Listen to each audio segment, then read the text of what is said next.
खुदा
जड़ किसी भी दरख्त की बढ़ोतरी और उसकी पायदारी की अलामत है, और किसी भी दरख्त की जड़ें जितनी गहरी होंगी वो दरख्त उतना ही पायदार और मजबूत होगा। आज अगर हम इसका इतलाक अपनी रूहानी जिंदगियों पर करें, अगर हमारी जड़ खुदावंद यीशु मसीह है तो फिर ही हम मजबूत बुनियादों पर उस्तवार होंगे, फिर ही हमारी बुनियादें मुस्तहकम होंगी और फिर ही हम मजबूती से कायम रह सकेंगे। तो यहां पर बुजुर्ग पौलुस उन्हें कहते हैं कि तुमने मसीह में जड़ पकड़ते जाना है और मजबूत होना है। तो मेरे अजीजों, अगर हम देखें तो जड़ जमीन से पौधे के लिए ग़िज़ाइयत, पानी और मजबूती को हासिल करती है, और जड़ के वसीला से ही पौधे कायम रहते हैं और मजबूती से खड़े रहते हैं।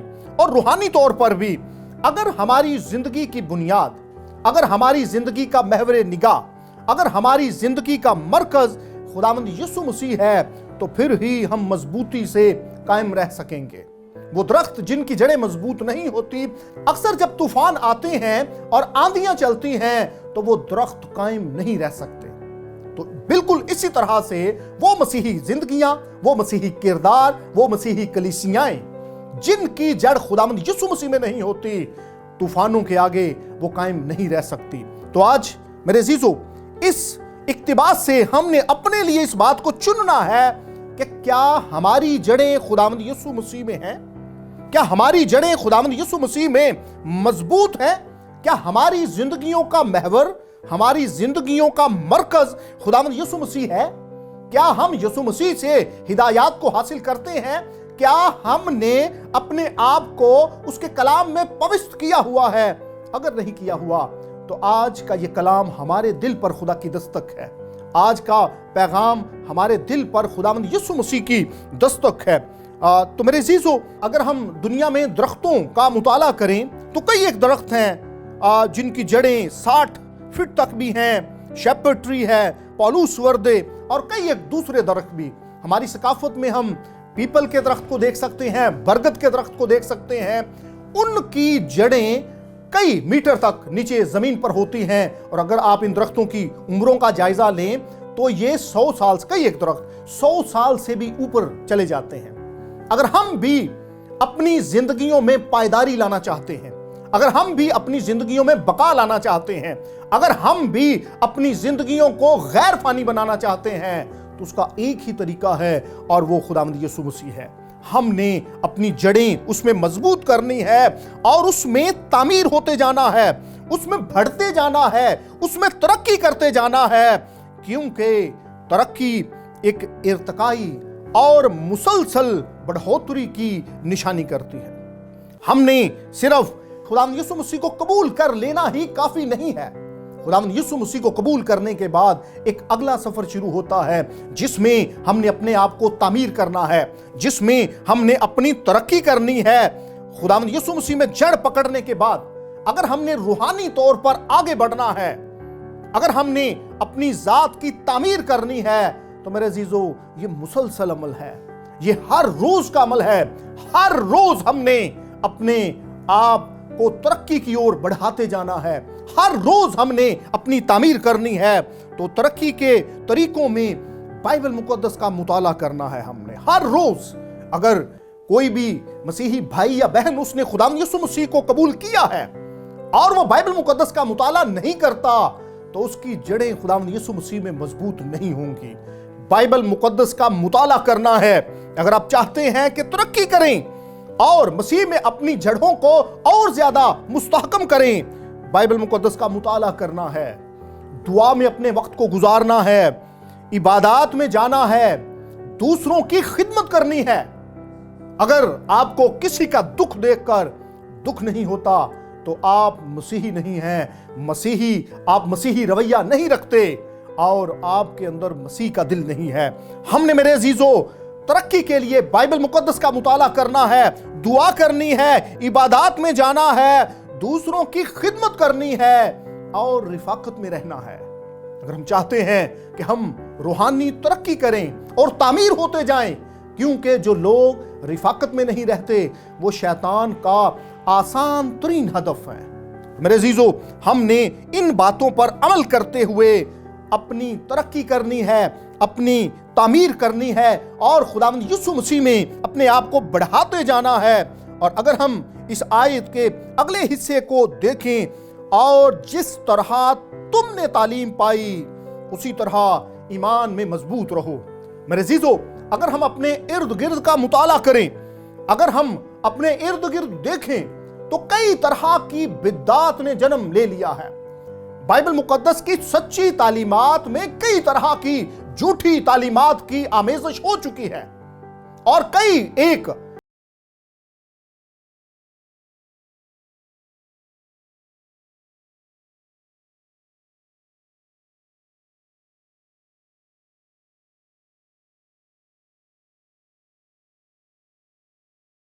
हमने मसीह में जड़ पकड़नी है, उसमें तामीर होना है और जो तालीम बाइबल मुकद्दस हमें देती है उस पर मजबूती से कायम रहना है। तो बाइबल मुकद्दस की तालीम पर मजबूती से कायम रहने का एक ही तरीका है, हम बाइबल मुकद्दस को खुद से पढ़ें, सिर्फ बाइबल मुकद्दस को ही ना पढ़ें, बल्कि जितने कदावर लोग हैं उनकी तफसीरों का भी मुताला करें। बाइबल मुकद्दस को समझने के लिए मुख्तलिफ कुतुब का मुताला करें, डिक्शनरीज का मुताला करें, बाइबल की तफसीरों को पढ़ें, ताकि बाइबल मुकद्दस की आयात में पिन्हा भेदों को हम जान सकें। तब ही हम बाइबल और खुदा के कलाम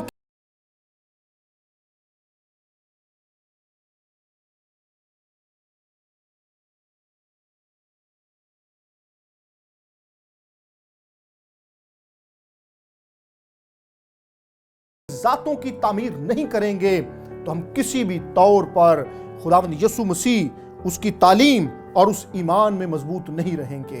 और आखिरी बात, और खूब शुक्रगुजारी किया करो। तो आज मेरे अजीजों, अपने इस पैगाम के इख्तिताम पर यही बात हम कहेंगे, और कलाम मुकद्दस भी हमें यही बात बताता है। बुजुर्ग पौलुस भी कुलसियों की कलीसिया को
मसनूई ऑक्सीजन दी, और कुछ दिनों के बाद वो बहाल हो गया। जब वो डिस्चार्ज होने लगा तो उसे बिल दिया गया, और एक लंबी चौड़ी रकम उस बिल पे लिखी हुई थी। उस शख्स की उम्र 80 साल थी, और जब उसने बिल को देखा तो उसकी आंखें भर आई। नर्स ने जब उसकी ये कैफियत को देखा, उसकी ये हालत को देखा, तो उसे कहा कि आप परेशान ना हो, मैं डॉक्टर से रिक्वेस्ट करके इस बिल को कम करवा देती हूं। तो उस शख्स ने कहा कि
तमाम बातों के लिए खूब शुक्रगुजारी किया करें। खुदावंद इस कलाम के वसीला से हम सबको दो चंद बरकत दे।